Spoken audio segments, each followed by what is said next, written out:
Hello everyone, what's up. आज का topic है freelancing and I will tell you a lot of freelancing tips and tricks, freelancing cold emailing tips and tricks you can use as a student. This is particularly for students. If you are not a student and you are still into the freelancing thing, these suggestions will apply to you as well, but students के लिए ज़्यादा accurate रहेंगे suggestions. This is what I would say. So number one is finding your niche, कि आपको करना क्या है। अगर आप एक बहुत बड़ी निश नहीं ढूंढना चाहते, फॉर एग्जांपल आप ये नहीं ढूंढना चाहते कि मैं यूट्यूब वीडियो एडिट करूँगा या मैं यूट्यूब मैनेजमेंट करूँगा, you can find a very very small niche and start with it.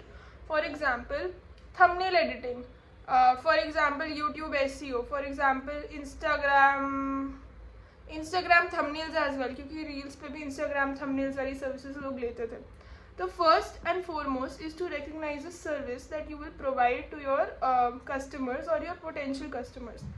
Next, you have to evaluate कि क्या आप ये services provide करने के लिए actually में eligible हो भी, like do you have the skills to provide these services?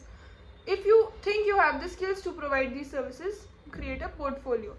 Don't start cold emailing people without having a portfolio, क्योंकि अगर आपका cold email अच्छा हुआ, for example मैं customer हूँ, मैं क्लाइंट हूँ, आपकी पोटेंशियल क्लाइंट हूँ, and you sent me a cold email और मुझे कोल्ड ईमेल अच्छा लगा तो मैं आपको रिस्पॉन्ड बैक करूँगी and I ask for a portfolio. If you don't have a portfolio, it is a lost opportunity. Of course आपने मेहनत भी करी मैसेज करने की and your portfolio was shit, and next time I might remember you and I might not work with you. So this is the risk you take when you send a cold email without preparation, without a portfolio. So after you've recognized the skill, it is very very important for you to prepare a portfolio of that skill. Similarly, if you are a student, I will suggest do a lot of internships, a lot of internships. And अगर आप कोई internship join करते हो और आपको लगता है भाई बिल्कुल भी बेनिफिशियल इंटर्नशिप नहीं है, उसको 1-2 महीने में छोड़ दो। मतलब जितनी जल्दी उठाओ, 2 महीने में छोड़ भी सकते हो इंटर्नशिप अगर आपको लग रहा है इसमें आपकी डेवलपमेंट नहीं हो रही, क्योंकि आपके पास कॉलेज लाइफ में 3 years 5 years छोटा सा ही टाइम है, उसमें आप एक्स नंबर ऑफ इंटर्नशिप्स ही कर सकते हो. Don't waste your time on shit that is not actually making you develop.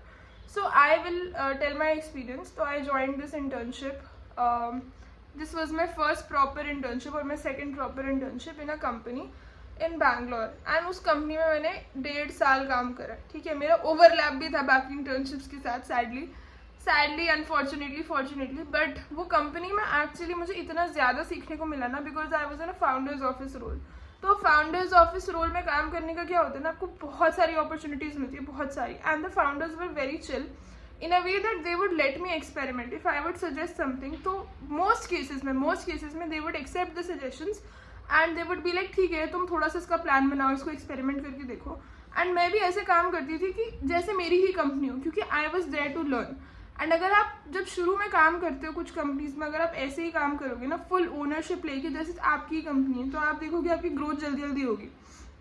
तो उस इंटर्नशिप के बाद मुझे एक और जगह रिकमेंडेशन मिल गया किसी प्रोजेक्ट के लिए, which was a VC firm का प्रोजेक्ट. एंड 2 साल तक I did that VC firm का project where I also interviewed. This was the big moment. Meera Kulkarni, founder of Forest Essentials, if you know. So basically the point here is, if you do good work, you take ownership and you join internships that give you the opportunity to grow.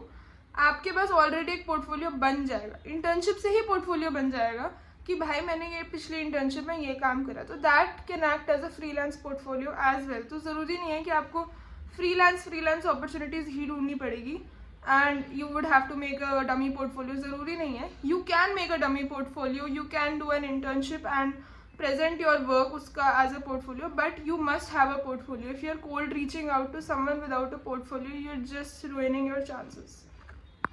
Another important factor to convert a gig is to know the market rate. ठीक है, बहुत सारी चीज़ों के market rate fluctuate होते रहता है. अगर SaaS आर्टिकल्स लिखने के मार्केट रेट कुछ साल पहले या 2 साल पहले 20,000 रुपये थे, 50,000 रुपये थे, और अब लोग 20-50,000 रुपये नहीं चार्ज कर रहे, तो आप भी नहीं कर सकते हो. This is just a norm. जो मार्केट कर रही है उसके अकॉर्डिंग ही आपको चलना रहता है.